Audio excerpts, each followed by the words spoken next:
Ce soir, aux nouvelles nationales d'APTN, éclosion de la COVID-19 parmi les sans-abri à Montréal qui doivent en plus gérer avec le couvre-feu. Ce qu'on souhaite, évidemment, en plus avec le froid, on souhaite qu'ils soient à l'intérieur. Le conseil de bande de Kanesatake veut empêcher Oka par la justice de revendiquer la Pinède. Du colonialisme qui nous a tout volé. Et en entrevue, Dr André Corriveau répond à vos questions à propos du vaccin.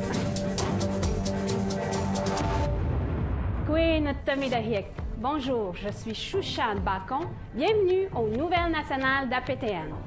Je remplace Sylvie Ambroise qui sera de retour la semaine prochaine. Depuis la fin de semaine dernière, le gouvernement du Québec impose un couvre-feu à compter de 20 heures. Quelques jours à peine depuis l'application de cette nouvelle mesure, les défenseurs des intérêts des sans-abri de Montréal essaient d'éteindre de multiples feux. Un reportage de Lindsay Richardson. Un simple commentaire du premier ministre sur le couvre-feu a fait réagir les Montréalais. Donc, ce qu'on souhaite, évidemment, en plus avec le froid, on souhaite qu'ils soient à l'intérieur, puis assez de place de disponible. Solidarité! Sur le terrain, les défenseurs des intérêts des sans-abri pendant la pandémie estiment que Legault a tort. Il y a une éclosion à grande échelle ici, et on compte des dizaines de cas de COVID-19 parmi la communauté autochtone urbaine. Les espaces d'isolement sont difficiles à trouver. Les refuges fonctionnent à capacité réduite. Le gouvernement a indiqué que la police ferait preuve de clémence envers les sans-abri.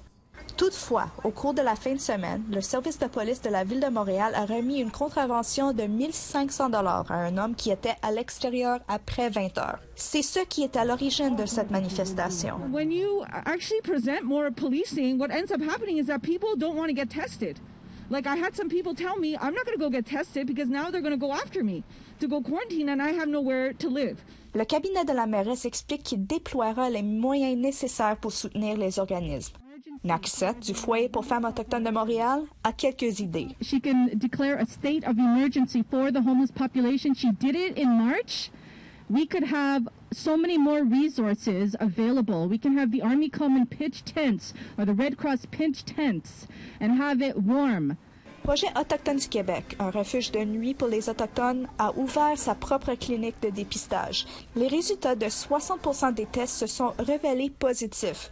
Heather Johnston affirme que la liste des besoins liés à la pandémie est longue. One of the things at the moment that money cannot buy in Montreal in the community sector is staff, right? And every organization is running on the skeleton staff and trying to keep services open and trying to provide good services that meet people's needs.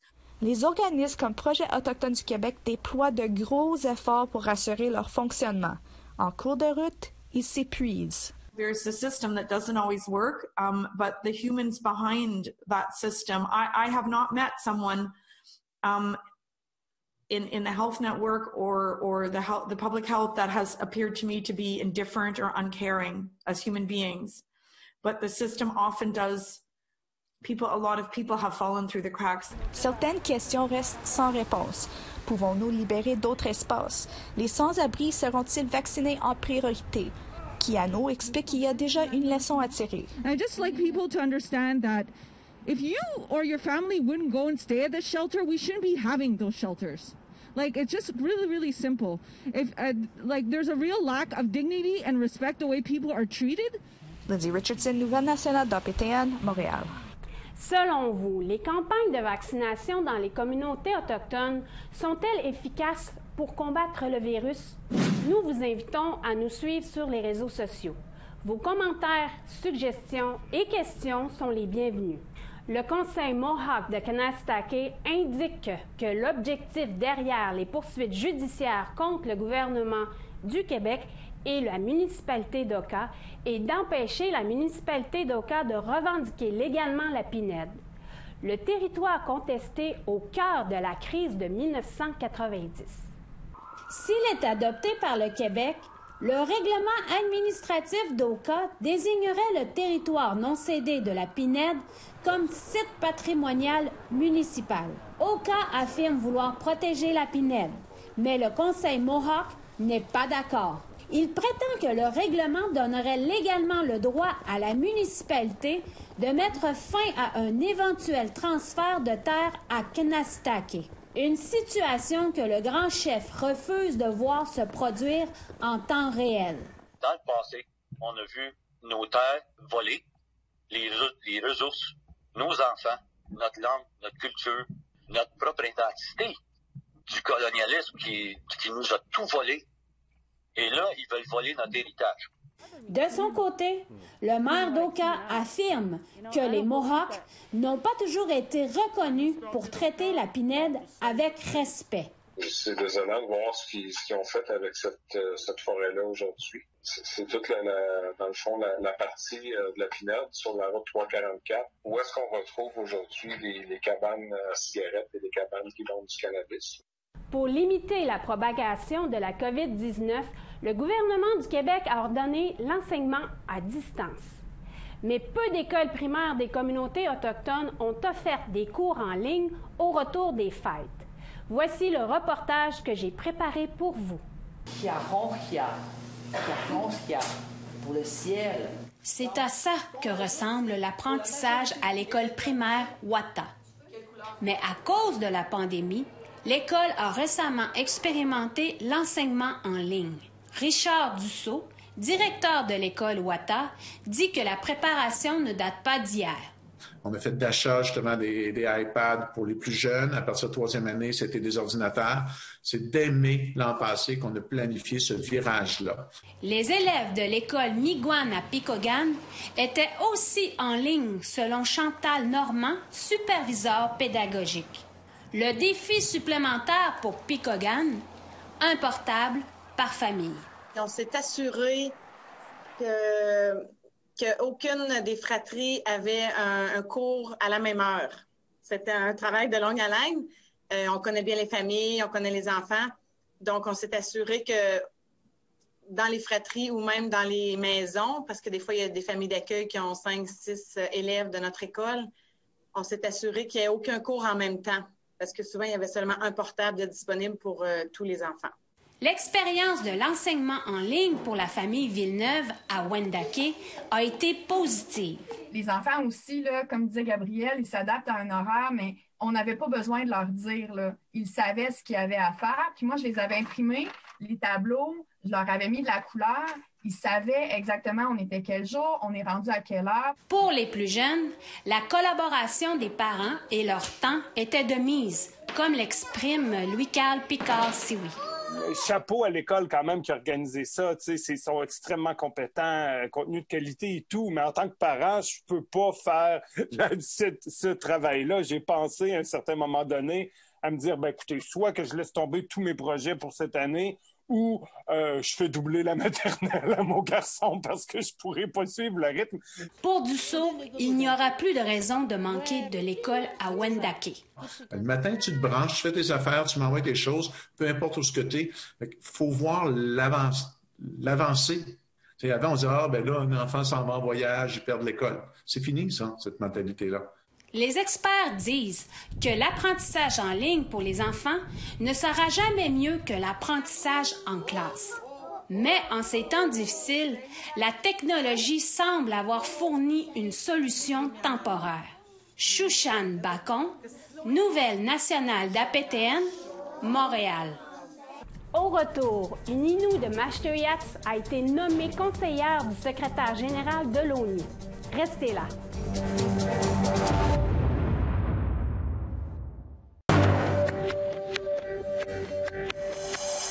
Bienvenue aux Nouvelles nationales. À Ottawa, le ministre des Services aux Autochtones, Marc Miller, a récemment fait le point sur le déploiement du vaccin contre la COVID-19. Il a confirmé que les communautés autochtones recevraient plus d'argent afin de lutter contre la pandémie, en plus d'aborder le sujet de la réticence de certaines personnes à se faire vacciner contre la COVID-19. Un reportage de Jimmy Pachagamskum. Mark Miller a déclaré qu'il est crucial de contrer la deuxième vague qui progresse dans les Premières Nations partout au pays. We've seen recent outbreaks in remote and isolated communities and recent increases in cases that are both alarming and concerning. We must anticipate and prepare for more in the coming weeks and months. Et l'on peut affirmer que M. Miller joint la geste à la parole. Le ministère des Services aux Autochtones a récemment annoncé un financement supplémentaire de 2 milliards de dollars pour les communautés autochtones. En plus, 600 millions de dollars pour les interventions en santé publique et près de 400 millions pour le soutien communautaire. So that they can tailor their own responses. And it's been wildly successful in ensuring that communities can actually implement, for example, perimeter security, for example, their own on-the-land initiatives. M. Miller a également annoncé l'octroi de 180 millions de dollars pour les établissements de soins de longue durée. Lors de la conférence de presse, le ministère des Services aux Autochtones a déclaré qu'il aimerait que les communautés autochtones des territoires soient complètement vaccinées d'ici de la fin du mois de mars. Mais à la suite des cas de racisme systémique, comme le traitement réservé à Joyce Echaquan, M. Miller reconnaît que certaines peuvent être sceptiques à l'égard du système de santé et de la vaccination. What we've seen in some communities is really good uptake. Starting with the elders, and when people see their elders getting vaccinated, they say to themselves, "Well, I'm a 25-year-old, and if my grandmother can do it, I can do it." Le premier ministre, Justin Trudeau, souhaite que toute la population du Canada soit vaccinée d'ici septembre. Mais le ministère des Services aux Autochtones indique qu'il n'y a pas de date cible précise. On continue de donner la priorité aux communautés éloignées nordiques, mais les Premières Nations du Sud auront des options, a précisé M. Miller. Pfizer is obviously an option for closer communities. I think it's an option that's been offered to Six Nations, offered to Akwesasne, among others, because of the closer proximities. Un reportage de Jamie Pachagumscom, les Nouvelles nationales d'APTN, Ottawa. Québec affirme que la deuxième dose du vaccin contre la COVID-19 sera reportée. Les autorités indiquent que les personnes qui ont reçu leur première dose n'attendront pas plus de 90 jours avant de recevoir leur deuxième dose. Cette annonce survient après que certains résidents d'un établissement des soins de longue durée aient été infectés par le virus de la COVID-19, même s'ils avaient déjà été vaccinés. Le docteur Howard New, administrateur en chef adjoint de la Santé publique du Canada, n'a pas voulu commenter la situation de l'établissement du Québec. Mais il explique que le nombre de cas augmente au point de dépasser la capacité du système de santé du Canada et que le fait d'administrer la première dose du vaccin à un plus grand nombre de personnes permettra de réduire les pressions exercées sur le système de santé. En ce qui concerne les vaccins, l'Agence de la santé publique du Canada affirme que les renforts sont en route. Now, a word about phase 2, the next quarter. Also called the ramp-up phase. The quantity of doses arriving in Canada is anticipated to average more than 1 million doses a week for both currently approved vaccines, starting in April. Marjolaine Étienne, une Innu de Mashteuiatsi, a été nommée conseillère du secrétaire général de l'ONU. Elle a reçu la nouvelle comme un cadeau de Noël quelques jours avant les fêtes. Son rôle sera de conseiller sur l'utilisation d'un fonds pour permettre aux représentants des peuples autochtones du monde de participer aux réunions de l'ONU.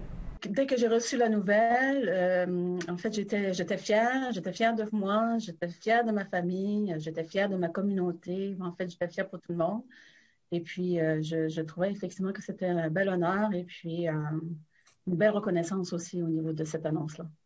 Après la pause, je vous présente Dr André Corriveau, un consultant auprès des Services aux Autochtones Canada, qui nous parle du vaccin de la COVID-19. Soyez là!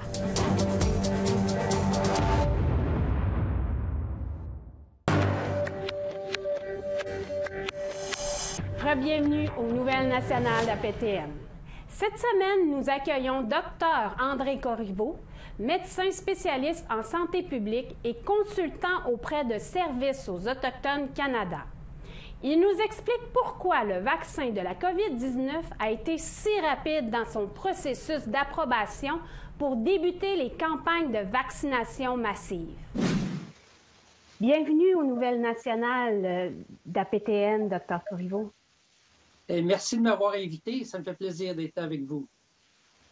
Pour ma première question, certaines personnes des communautés autochtones ont exprimé leur inquiétude concernant le vaccin, qu'il a été précipité et qu'il n'a pas été testé adéquatement. Pouvez-vous nous expliquer en quoi consiste l'approbation du vaccin? Bon, alors écoutez, c'est vrai que le vaccin a été produit beaucoup plus rapidement que normal, mais je peux vous dire qu'il n'y a aucune étape qui a été escamotée, là. Ça a été fait, c'est juste qu'il y a beaucoup de choses qui ont été faites en parallèle, alors que normalement, ça aurait été fait au bout de la ligne. Puis il y a des choses qui ont été accélérées. Par exemple, le Comité national sur l'immunisation se réunit normalement peut-être juste 3 ou 4 fois par année, alors que dans ce cas-ci, il y avait des réunions toutes les semaines pendant un bout de temps pour réviser les données scientifiques. Alors, normalement, un vaccin, évidemment, la compagnie va faire la recherche sur le vaccin, sur les animaux. Ensuite, il va y avoir des tests qui vont être faits sur un petit nombre de volontaires. Puis ensuite, la phase 3, c'est sur un plus grand nombre pour voir l'efficacité du vaccin. Alors, toutes ces choses ont été faites, mais c'est qu'en même temps, normalement, la compagnie ne commencerait pas à produire du vaccin avant que toutes ces étapes-là soient finies, puis que ça a été approuvé. Puis là, ils vont construire les usines, puis ils vont commencer à produire. Alors que dans ce cas-ci, les gouvernements, dans la plupart des pays, ont payé d'avance. Alors, ils ont commencé à produire le vaccin avant même qu'il soit approuvé pour qu'une fois l'approbation obtenue, ça ne prenne pas une autre année pour avoir du vaccin. Alors, il y avait un risque pour, évidemment, que si le vaccin n'était pas approuvé, il aurait produit des millions de doses de vaccins pour rien. Il aurait été obligé de les jeter. Alors, c'est évident qu'il y a eu une accélération du processus, mais le processus lui-même, chaque étape a été faite comme normalement. Puis, d'autres choses qu'il faut ajouter, c'est que depuis le début de décembre, il y a déjà presque 25 millions de personnes qui ont reçu ce vaccin-là. Alors, on peut dire qu'on a beaucoup de données, beaucoup plus qu'on en avait même il y a un mois, sur l'efficacité puis la sécurité du vaccin. Puis, pouvez-vous nous expliquer comment il fonctionne? Bon, alors, la technologie est nouvelle aussi.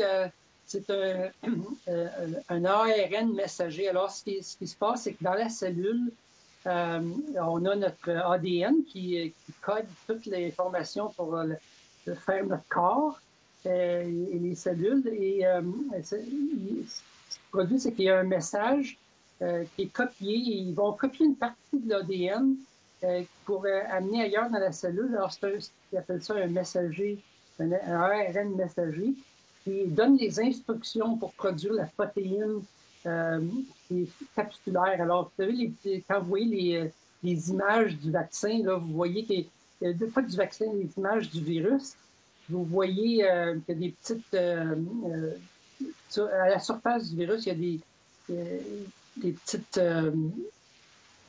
spicules qui se permettent... Alors, c'est une protéine qui est produite par nos propres cellules, puis notre système immunitaire reconnaît que ces protéines-là font pas partie de notre corps, puis produit des anticorps contre elles. Alors, quand on rencontre le vrai virus, notre système immunitaire est déjà préparé à réagir puis à le neutraliser. OK. Puis, quels sont les effets secondaires que certaines personnes pourraient y ressentir? Puis, y a-t-il des données statistiques qui montrent la probabilité de ces effets secondaires-là? Il y avait à peu près peut-être 40 000 personnes qui avaient été testées. Alors, évidemment, ça ne permettait pas de connaître toutes les réactions qui pourraient être plus rares. Mais là, maintenant, avec le temps, à chaque semaine, il y a plus de gens qui se font vacciner, puis on commence à accumuler beaucoup plus d'informations sur le type d'effets secondaires. À date, ce qu'on voit, c'est que ça se compare très bien avec d'autres vaccins qu'on reçoit régulièrement. Évidemment, il y a la douleur au point de l'injection. Ça peut varier d'une personne à l'autre. Il va y avoir peut-être la journée d'après, il y a des gens qui vont faire un petit peu de fièvre. Il va y avoir une rougeur sur le site d'injection. Les gens vont se sentir un peu fatigués, mais c'est des effets qui sont relativement bénins puis qui ne durent pas plus que 24-36 heures en général. Alors, ça varie beaucoup d'une personne à l'autre.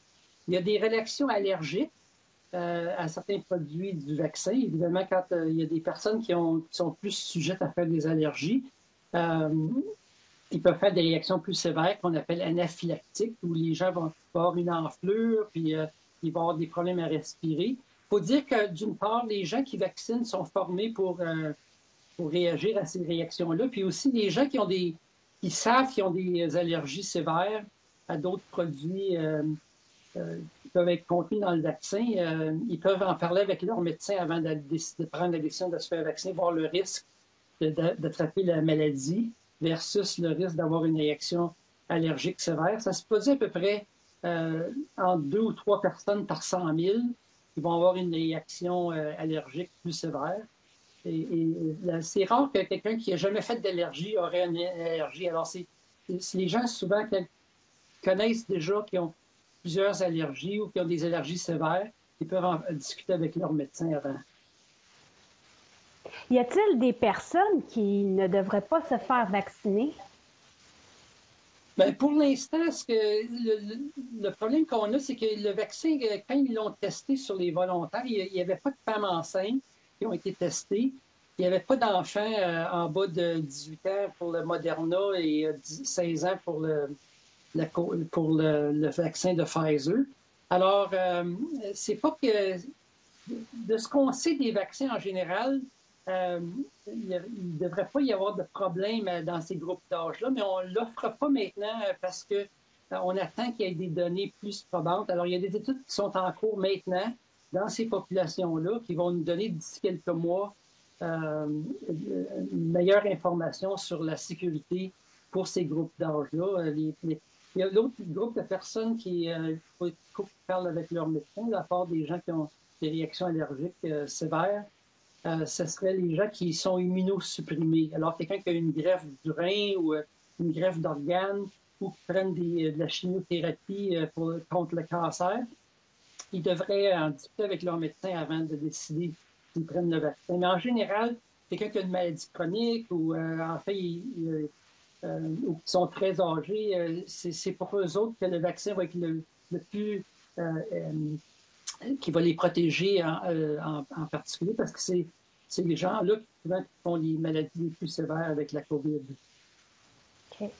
Puis, les communautés éloignées ont été priorisées, mais ceux qui sont les autres communautés, quand pourront-ils recevoir, eux, leur vaccin? Il faut dire que le Comité adviseur sur l'immunisation au Canada a recommandé que toutes les communautés autochtones soient priorisées.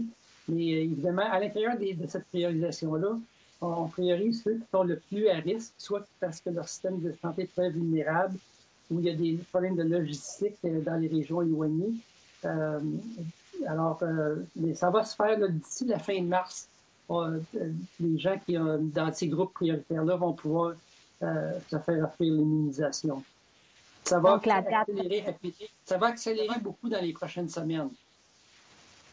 La date à retenir, ça serait le fin mars. D'ici la fin mars, oui. Merci beaucoup, Dr. Corriveau, d'avoir répondu à nos questions. C'est ce qui conclut le bulletin de nouvelles nationales d'APTN.